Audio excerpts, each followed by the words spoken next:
चलिए come to the point. हम लोग लवक की बात किए थे। लवक क्या होता है? लवक को इंग्लिश में प्लास्टिड बोला जाता है। क्या बोला जाती है लवक को इंग्लिश में? प्लास्टिड बोला जाती हैं। हम लोग ध्यान से आसानी से पढ़ेंगे, फिर भी 45 मिनट में कंप्लीट कर देंगे। डोंट वरी, आराम आराम से ही चलेंगे, जितना आराम आराम से, बशर्ते कि टाइम बर्बाद नहीं होनी चाहिए। बस केवल यही माइंडसेट होना चाहिए कि टाइम को बर्बाद नहीं करना हमको है, ठीक है।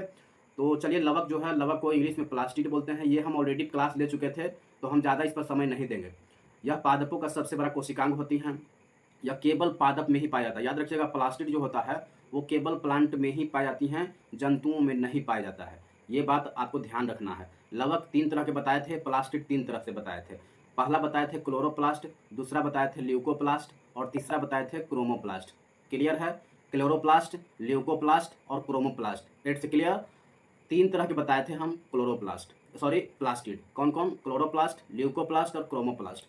क्लोरोप्लास्ट का हिंदी में होता है हरित लवक। क्या? क्लोरोप्लास्ट को हिंदी में हरित लवक बोला जाती हैं, जबकि ल्यूकोप्लास्ट को अवर्णित लवक बोला जाती हैं, क्रोमोप्लास्ट को वर्णित लवक बोला जाता है। तो बारी बारी से हम इसको डिफाइन भी किए थे कि हरित लवक जो होता है, क्लोरोप्लास्ट जो होता है, वो भोजन का निर्माण करता है। क्या? भोजन को बनाने का काम कौन करता है? हरित लवक, क्लोरोप्लास्ट। इसका हम बारीकी से चर्चा करने वाले हैं प्रकाश संश्लेषण नाम के एक चैप्टर में। संश्लेषण नाम के एक चैप्टर होता है, वहाँ पर हम ये भी बताए थे कि हम उसको वहाँ पर डीप नॉलेज देने का प्रयास करेंगे। तो चिंता करने की आवश्यकता नहीं है। हम जो होता है क्लोरोप्लास्ट होता है, वो केवल भोजन का निर्माण करता है। पत्ती और तना, जो पेड़ पौधा को आप देखे होंगे, पेड़ पौधा में पत्ती होता है और तना होता है, उसी में हरित लवक होता है। क्या? उसी में हरित लवक पाया जाता है। फिर हम बताए थे ल्यूकोप्लास्ट। ल्यूकोप्लास्ट का मतलब होता है, हिंदी में अगर बात करें तो अवर्णित लवक होता है। अवर्णित लवक का मतलब क्या होता है कि अ माने क्या? अ मतलब नहीं, वर्ण मतलब कलर, यानी एक कलर प्रोवाइड नहीं करता है। तो कलर प्रोवाइड नहीं करेगा तो क्या करेगा? तो इसका काम क्या होगा भाई? जो भोजन बनाया है, भोजन किसने बनाया है? भोजन बनाया है हरित लवक। तो हरित लवक, क्लोरोप्लास्ट जो भोजन बनाया है भाई, उसको स्टोर कहीं रखोगे ना, कहीं तो रखना पड़ेगा इस चीज को। तो वो जो भोजन का संग्रह जो करता है, वो ल्यूकोप्लास्ट होता है, अवर्णित लवक होता है। जो जड़ और फल देखते हैं वो क्या है? वो है अवर्णित लवक। जड़ और फल जो देखते हैं वो क्या होता है? अवर्णित लवक होता है। फिर हम बात करेंगे वर्णित लवक। वर्णित लवक को इंग्लिश में बोला जाती हैं क्रोमोप्लास्ट। क्या बोला जाता है? क्रोमोप्लास्ट बोला जाती हैं। यह क्या करता है? ये देखो, वर्ण वर्ण मतलब क्या होता है? वर्ण मतलब कलर होता है। तो ये कलर प्रोवाइड करेगा। इसका मतलब क्या है कि क्रोमोप्लास्ट रंग प्रदान करेगा। और रंग भी किसका प्रदान करेगा? जैसे टमाटर हो गया, टमाटर आप देखे होंगे उसका रंग लाल होता है। मिर्च भी देखे होंगे, कुछ हरियर होता है मिर्च, कुछ लाल होता है मिर्च। तो लाल जो मिर्च होता है और लाल जो टमाटर होता है, क्या? लाल जो मिर्च होता है और लाल जो टमाटर होता है, उनका जो कलर होता है वो लाइकोपेज के वजह से होता है। याद रखिएगा, लाइकोपेज के वजह से इसका कलर लाल होता है। फिर गाजर का भी रंग आप लाल देखते होंगे। तो गाजर का रंग लाल किसके वजह से होता है? तो गाजर का जो लाल कलर होता है वो कैरोटीन के वजह से होता है। चुकंदर के आप देखे होंगे, चुकंदर भी लाल होता है, वो विटामिन के वजह से होता है। फलों का जो पीला रंग होता है, फल को देखे होंगे पीला पीला कलर का होता है। तो पीला कलर जो फलों में जो पीला कलर होता है वो जेंथोफिल की वजह से होता है। याद रखिएगा, जेंथोफिल नाम आपको याद रखा, क्योंकि बायोलॉजिकल जो नाम होता है वो बहुत अपने आप में टफ होता है। बायोलॉजिकल जो नाम होता है वो अपने आप में बहुत ज़्यादा टफ नजर आएगा। क्यों? क्योंकि बायोलॉजी का जो हिंदी होता है ना, वो बहुत ही ज़्यादा खतरनाक होता है। हर लोग इसको याद कर नहीं पाएगा, लेकिन बार बार कोई चीज़ को रिपीट करने से वो ऑटोमेटिकली याद हो जाता है। तो चिंता करने की कोई आवश्यकता नहीं है। फिर हम बताएं, कोशिका के अंग और कोशिका के प्रकार दोनों अलग अलग है, ठीक है। माइटोकॉन्ड्रिया की बात करते हैं, सेंट्रोसोम की बात करते हैं, वैक्यूल्स की बात करते हैं। तो ये क्या होता है भाई? ये होता क्या है? तो ये अंग होता है, ना कि प्रकार होता है। तो इस बात को हमेशा ध्यान रखना है, ठीक है। हम कोशिका के प्रकार की बात करेंगे तो कोशिका 2 तरह से होता है। कौन कौन होता है भैया? तो प्रोकैरियोटिक होता है और यूकैरियोटिक होता है। तो प्रोकैरियोटिक और यूकैरियोटिक की ही चर्चा की जाता है। सेल्स में सेल्स के टाइप्स की बात करेगा तो याद रखना है कि 2 ही तरह के होते हैं। ये कौन कौन होते हैं? तो याद रखिएगा, कौन? प्रोकैरियोटिक और यूकैरियोटिक। जो हम बता दिया है वो अनडेवलप होता है। याद रखिएगा, प्रोकैरियोटिक कैसा होता है? वो अनडेवलप होती हैं, अविकसित होता है। जबकि यूकैरियोटिक जो होता है वो डेवलप होती है, वो विकसित होता है। विकसित बोलने से तात्पर्य क्या है कि वो प्लांट में भी होगा और जंतु में भी होगा। याद रखना है, जंतु थोड़ा छोटा होता है और पादप बड़ा होता है। पादप जो प्लांट होता है और जंतु जानवर होता है। जानवर मानव क्या होता है? एक जानवर तो ही तो है। तो पादप क्या होता है? पेड़ पौधा। और मानव जानवर यानी जंतु। तो प्रोकैरियोटिक जो होता है वो अनडेवलप होती है। सबसे पहले तो ये आपको ज्ञान होना चाहिए कि डेवलप पूरी तरह से नहीं होती, कोशिका के भी नाम से जाना जाता है।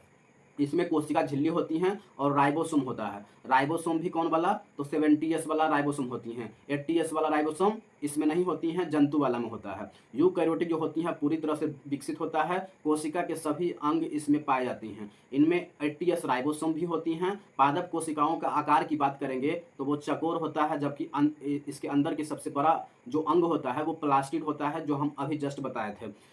और इसका वैक्यूल्स जो होती हैं, यानी प्लांट का जो वैक्यूल्स होती हैं वो बहुत बड़ा होता है जंतु से। क्या, जंतु से बहुत बड़ा होता है। यदि मैंने ये भी बताया था कि वैक्यूल्स जब हम बता रहे थे तो हम बताए थे कि मानव में जो वैक्यूल्स होता है वो उसमें परसेंटेज के हिसाब से कितना होता है, तो मानव का जो वजन होता है, मानव का जो वजन होता है उसका 65%, क्या 65% पानी होता है जो वैक्यूल्स में जमा होता है। वैक्यूल्स में क्या होता है, जमा होता है। तो ये बात है। क्लोरोफिल इसमें पाया था, प्लांट में क्या पाया जाता है, क्लोरोफिल। क्लोरोफिल के अंदर क्या होता है, मैग्नीशियम होता है, जो 1 नंबर के क्वेश्चन में आपको पूछ सकता है। क्लोरोफिल में कौन कौन सा एलिमेंट होते हैं, तो आपको याद रखना है मैग्नीशियम। क्या, मैग्नीशियम। हरे रंग में ये अक्सर देखने को मिलता है, जो आपको इतना हम बताए थे। क्रोमोजोम जो होता है गुणसूत्र, क्रोमोजोम बताए थे कि 23 जोड़ा होता है। वाल्डेयर नाम के वैज्ञानिक इसको डेवलप किए थे। सेटेलाइट, इसके मध्य भाग को सेंट्रोमर बोलते हैं, नीचे वाले भाग को टेलोमर बोलते हैं, और बीच में धागे की जैसे समान संरचना जो होती है नीचे में, जो हम आपको फोटो जो हम लगा देंगे इस वीडियो में, तो क्रोमोजोम का जो फिगर है वो हम पैचअप कर देंगे, तो उसकी चिंता नहीं करना है। तो इसके बीच में धागे के समान संरचना पाई जाती है, जिसको एरन बोला जाती है। याद रखना है, क्या बोला जाती हैं, एरन बोला जाती हैं।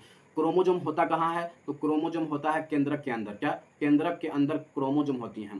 क्रोमोजोम के अंदर डीएनए होता है, और डीएनए के अंदर जीन होता है। जीन पर ही माता पिता के गुण पाए जाती हैं, अतः जीन को आनुवांशिकता का आधार बोला जाती हैं। क्यों, क्योंकि ये आनुवांशिक गुण भी प्रोवाइड कर दिया जाता है, यानी कि अपने वंश में अनुवांशिकी गुण जो होता है वो प्रोवाइड कर दिया जाता है। यदि अगर आपके बच्चे में कुछ गुण है तो पिता के आधार पर उस बच्चे के में गुण आता है, माता के आधार पर नहीं आता है, पिता के आधार पर गुण जाता है बच्चे में। इतना आपको याद रखना होता है, ठीक है। तो क्रोमोजोम केंद्रक के अंदर होती हैं। क्रोमोजोम के अंदर डीएनए होता है, डीएनए के अंदर जीन होता है, और जीन पर ही माता पिता के गुण पाई जाती हैं। अपने बच्चे में जो लक्षण आता है वो पिता के आधार पर आता है, याद रखना है इस बात को हमेशा। फिर हम बताए थे कुछ क्रोमोजोम, जीव में क्रोमोजोम की बात हम किए थे। तो जीवाणु में क्रोमोजोम की संख्या 1 होती है, मटर में 14 होता है, प्याज में 16 होता है। ये क्वेश्चन पूछ सकता है एनटीपीसी में, याद रखना है। अधिकांश चीज जो बता रहे हैं वो कहीं ना कहीं हम पूछा गया क्वेश्चन है, तो वही क्वेश्चन हम आपके सामने भी लाने का भी प्रयत्न कर रहे हैं। मेढक जो है, मेढक में 26 गुणसूत्र होते हैं। नींबू अगर छोटा बात करते हैं तो 18, बड़ा बात करते हैं तो 36। मानव हुआ या आलू हुआ, मानव हुआ, चिंपैंजी हुआ, सॉरी मानव की बात करेंगे नहीं, मानव तो 46 गुणसूत्र है, लेकिन आलू, चिंपांजी और तंबाकू इसमें 48 गुणसूत्र होते हैं। मानव में 46 गुणसूत्र होते हैं, 48 गुणसूत्र किसमें होते हैं, चिंपांजी में, आलू में और तंबाकू में। इसमें गुणसूत्रों की संख्या कितना होता है, तो 48 होता है। लेकिन कभी कभी ऐसा भी क्वेश्चन पूछ देता है कि जीवाणु में सबसे कम क्रोमोजोम होती हैं, तो सबसे ज़्यादा क्रोमोजोम किसमें होता है। तो क्रोमोजोम की संख्या सबसे ज़्यादा अगर बात करेंगे, क्या क्रोमोजोम की संख्या अगर सबसे ज़्यादा बात करेंगे तो क्या होगा, क्रोमोजोम में अगर सबसे ज़्यादा क्रोमोजोम की बात करेंगे वो तो होगा टेरिडोफाइट। क्या, टेरिडोफाइट होगा। टेरिडोफाइट में सबसे ज़्यादा क्रोमोजोम की संख्या होती है। मैं इतना बताया था, लगभग 15 मिनट लग गया होगा रिवीजन करने में। अब बाकी जो 15-20 मिनट है, 25 मिनट होगा, वो एक टॉपिक कंप्लीट करेंगे हम। तो इसका अगर चैनल पर नए हैं तो चैनल से जुड़ जाएं, चैनल को सब्सक्राइब कर लें, बेल आइकन ऑन कर लें, और ज़्यादा से ज़्यादा बच्चों में शेयर करने का प्रयास करें। अब हम डीएनए की बात करते हैं। डीएनए और आरएनए, क्या डीएनए और आरएनए को मैं कंप्लीट कर दूंगा, पूरी तरह से ख़त्म कर दूंगा, आपको समझने में पूरी तरह से आ जाएगा, इसकी गारंटी है। क्या, इसका गारंटी है। डीएनए, सबसे पहले डीएनए का मतलब क्या होता है, तो डीएनए मतलब, डीएनए का फुल फॉर्म कभी कभी पूछ देता है, तो डीएनए का फुल फॉर्म होती है डायोक्सीराइबोज न्यूक्लिक एसिड। क्या होता है, डायोक्सीराइबोज न्यूक्लिक एसिड। अब डीएनए होता कहाँ पर है, तो अभी जस्ट बताए थे हम, क्रोमोजोम के अंदर होता है डीएनए। क्या, क्रोमोजोम के अंदर होता है डीएनए। भाई सबसे अगर सबसे पहले तो न्यूक्लियस होगा, भाई न्यूक्लियस के अंदर क्रोमोजोम होगा, क्रोमोजोम के अंदर डीएनए होगा। कहाँ होगा, क्रोमोजोम पहले मिलेगा कहाँ पर, पहले तो क्रोमोजोम को ढूंढना पड़ेगा कि भाई क्रोमोजोम है कहाँ पर। तो क्रोमोजोम को ढूंढेगा तो कहाँ मिलेगा, वो न्यूक्लियस के अंदर मिलेगा, न्यूक्लियस के अंदर मिलेगा क्रोमोजोम। लेकिन डीएनए क्रोमोजोम न्यूक्लियस के अलावा भी कहीं और होता है, ठीक है। तो वो होता कहाँ पर है, तो याद रखिएगा, सेल्स के अंदर जो होती हैं माइटोकॉन्ड्रिया। क्या, सेल्स के अंदर होती हैं माइटोकॉन्ड्रिया। तो माइटोकॉन्ड्रिया में भी आपको डीएनए देखने को मिलेगा, माइटोकॉन्ड्रिया में भी आपको देखने को मिलेगा। केंद्रक में तो डीएनए रहता ही है, क्या केंद्रक में तो डीएनए रहता ही है, लेकिन माइटोकॉन्ड्रिया में भी डीएनए होता है। और पेड़ पौधा का जो क्लोरोप्लास्ट होता है, क्या पेड़ पौधा में जो क्लोरोप्लास्ट होता है उस क्लोरोप्लास्ट में भी डीएनए पाया जाता है। तो आपको ये पता चल गया कि भाई डीएनए होता कहाँ पर है और डीएनए का मतलब क्या होता है। तो डीएनए का मतलब बताया डाइऑक्सीराइबोन्यूक्लिक एसिड। फिर डीएनए होता कहाँ है, तो न्यूक्लियस में तो होता ही है, तो न्यूक्लियस के अंदर तो होता ही है, साथ में सेल्स के अंदर जो माइटोकॉन्ड्रिया वाला पार्ट था उस माइटोकॉन्ड्रिया में भी डीएनए होता है। साथ में पेड़ पौधा जो होता है, पेड़ पौधा के जो क्लोरोप्लास्ट होता है उस क्लोरोप्लास्ट में भी डीएनए मौजूद होता है। डीएनए का हम फिगर